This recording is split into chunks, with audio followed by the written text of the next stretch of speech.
그 민족은 바로 한국 민족이다. 한국은 중심이 될 것이다. 일본 역사학 잡지에 충격적인 글이 기재되었습니다. 그 내용은 바로 한국이 세계의 중심이 될 것이고 어느 민족보다 뛰어나다는 것이었죠. 일본 잡지, 그것도 역사 잡지에 실린 것이라고는 믿기 힘들 정도의 폭탄 발언을 한 이의 정체는 바로 게이오대 교수를 역임하고 수많은 저서를 낸 일본 인지학회 회장 타카하시 이와오였는데요. 한일 관계의 특수성을 고려한다면 일본 학자가 절대 해서는 안 되는 말인 만큼 타카하시 이와오의 폭탄 발언은 곧바로 일본 사회에서 엄청난 반향을 불러왔습니다. 하지만 그럼에도 타카하시 회장은 그 근거를 밝히며 끝까지 주장을 굽히지 않았는데요. 그러면 자세히 알아보겠습니다. 그 민족은 바로 한국 민족이다. 일본의 학자이자 인지학회 회장인 타카하시가 이러한 폭탄 발언을 하게 된 사건의 전말은 한 학자이자 예언가가 죽기 전에 남긴 예언으로부터 시작됩니다. 그 예언가는 바로 뉴스에도 인용될 정도로 매우 잘 알려진 루돌프 슈타이너인데요. 1861년 오스트리아에서 태어나 유럽 지성계에 큰 영향을 끼친 루돌프 슈타이너는 독일의 학자이자 교육자로도 성공하였지만 예술, 의학, 교육에 이르는 광범한 문화운동을 지도하기도 한 인물입니다. 또 독일의 신지학협회 회장을 지낸 후 인지학협회를 창설하기도 했죠. 사실 그는 예언으로도 매우 저명한 인물인데요. 그는 1920년에 공산주의가 약 70년간 존속할 것이라 예언한 바 있는데 실제 그로부터 약 70년이 지난 1991년 공산주의 소비에트 연방은 완전히 붕괴하였고 1923년에는 꿀벌과 양봉의 다양한 측면에 대한 일련의 강연 자리에서 만약 1세기 동안 현재의 관행이 변하지 않는다면 꿀벌은 1세기 안에 멸종하게 될 것이라고 예언했는데 실제로 2006년부터 꿀벌 실종 현상이 발생하기 시작해 현재는 심각한 문제로 대두되고 있죠. 이에 그가 남긴 말은 책으로 출판되어 독일에는 그의 전문 서점까지 있을 정도인데요. 그 중에서도 일본 교수가 한국이 주인공 민족이라는 충격적인 발언을 하게 한 슈타이너의 예언은 바로 루돌프 슈타이너가 임종을 앞두고 남긴 세계의 운명과 관련된 예언이었습니다. 인류 문명의 대전환기에는 새로운 삶의 원형을 제시하는 성배의 민족이 역사에 나타난다. 그 민족은 본디 개인적으로나 집단적으로나 깊은 영성과 지혜를 간직한 민족으로서 세계에 대한 근본적인 꿈과 이상을 품고 있으나 끊임없는 외세의 침략과 내부의 사악한 폭정 아래 억압당해온 과정에서 그 꿈과 이상을 깊은 내상처럼 안으로만 간직하고 쓰라린 삶을 살아온 민족이다. 그러나 대전환의 때가 이르면 새 삶의 원형을 제시하는 성스러운 소명을 반드시 수행하고야 만다. 로마가 지배하는 지중해 문명의 전환기에는 그 성배가 이스라엘 민족에 있었으나 그때보다 더욱 근본적인 전 인류 문명사의 대전환기인 현대에는 그 민족은 분명히 극동에 와 있다. 그 이상은 나도 알 수 없다. 이제 너희는 그 민족을 찾아 경배하고 힘을 다하여 도우라. 루돌프 슈타이너는 대전환기에 나타나는 민족이 극동에 있다고 말하면서도 정확히 어느 민족인지는 모른다며 제자들에게 이 민족을 찾고 경배하라고 말했는데요. 이에 당시 슈타이너의 제자들은 그 민족을 찾기 위해 극동으로 넘어갔는데 이때 슈타이너 제자들 중에는 일본 인지학회 회장이자 폭탄 발언을 한 타카하시 이와오 씨도 있었던 것입니다. 타카하시 회장은 처음에만 해도 슈타이너가 예언한 민족이 일본이라고 생각했는데요. 이에 그는 곧장 일본으로 돌아와 자신의 민족이 슈타이너가 말한 극동의 민족이라는 증거를 찾기 위해 일본의 고문서 등을 샅샅이 살피기 시작했죠.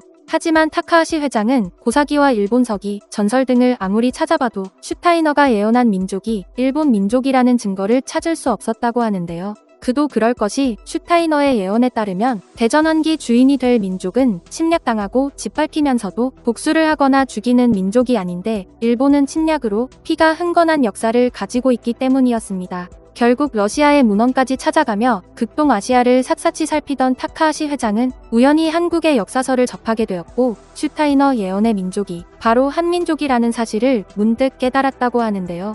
러시아와 일본의 문헌과 정보를 통해 일본을 포함한 극동아시아를 샅샅이 살피던 중 우연히 한국의 역사서를 읽고 문득 큰 전율과 함께 예언의 민족이 바로 한민족임을 깨달았노라. 그 민족은 바로 한국 민족이다. 오늘의 이스라엘은 한국 민족이며 오늘의 로마는 미국이다. 그는 예언의 민족이 한민족이라는 사실을 인정하고 곧장 이를 발표했고 일본 사회의 큰 반향을 일으켰습니다. 일본 인지학회 타카하시 회장의 말에 따르면 한국은 수없이 외세의 침략에 짓밟혀 한이라는 아픔을 가지고 있으면서도 다른 국가를 침략한 사례가 거의 없는데 이런 점들을 볼 때 슈타이너가 예언한 대전환기의 주인이 될 평화의 이상을 품은 민족은 한국 민족이라는 것입니다. 실제 한민족의 생명과 평화의 이상을 증명하듯 중국의 고서 산해경에서는 우리나라에 대해 다투기를 싫어하며 양보하기를 좋아하는 군자의 나라, 풍속이 어질고 장수함으로 죽지 않는 군자의 나라라고 기록되어 있기도 하죠.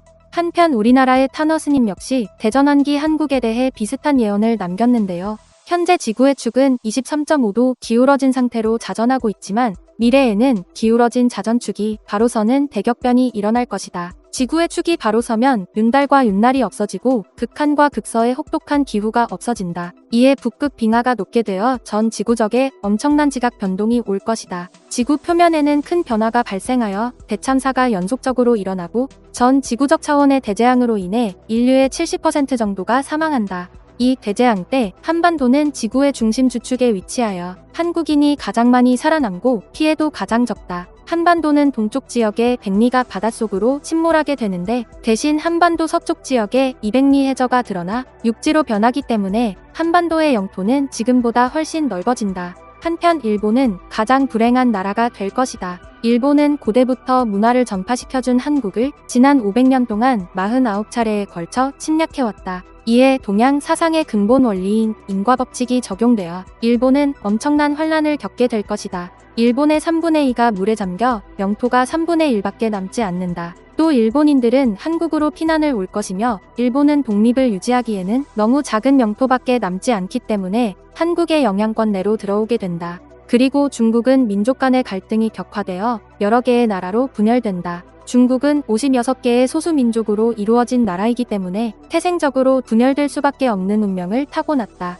결국 중국은 여러 민족 간의 갈등과 분열이 가속화되어 나라가 분열된다. 중국이 분열되어 힘이 약화되고 혼란한 사이에 국력이 커진 우리나라는 진출하여 만주와 요동 지역이 우리 영토로 편입된다. 앞으로 펼쳐질 후천시대에는 한반도의 미래가 매우 밝다. 오래지 않아 한국에는 위대한 인물들이 나와 분단된 조국을 통일하고 평화로운 국가를 건설할 것이다. 또한 모든 국내 문제를 해결하고 우리나라의 국위를 선양할 것이다. 우리나라의 새로운 문화는 다른 여러 나라의 귀감이 될 것이며 전 세계로 전파될 것이다. 대재앙 이후에는 세계 육지 영토의 면적이 3배로 늘어나고 인구는 감소하여 평화가 찾아온다. 이후 인류는 과거보다 더욱 발전된 초고도 문명과 복락을 누리며 살아가게 될 것이며 이 결실의 시대엔 지구의 완벽한 유토피아 시대가 시작된다. 루돌프 슈타이너와 타너스님의 예언에 대한 여러분의 생각은 어떠신가요? 그러면 오늘 영상은 여기까지 하도록 하겠습니다. 영상이 마음에 드셨다면 구독과 좋아요, 알림 설정 부탁드립니다. 끝까지 시청해주셔서 감사합니다.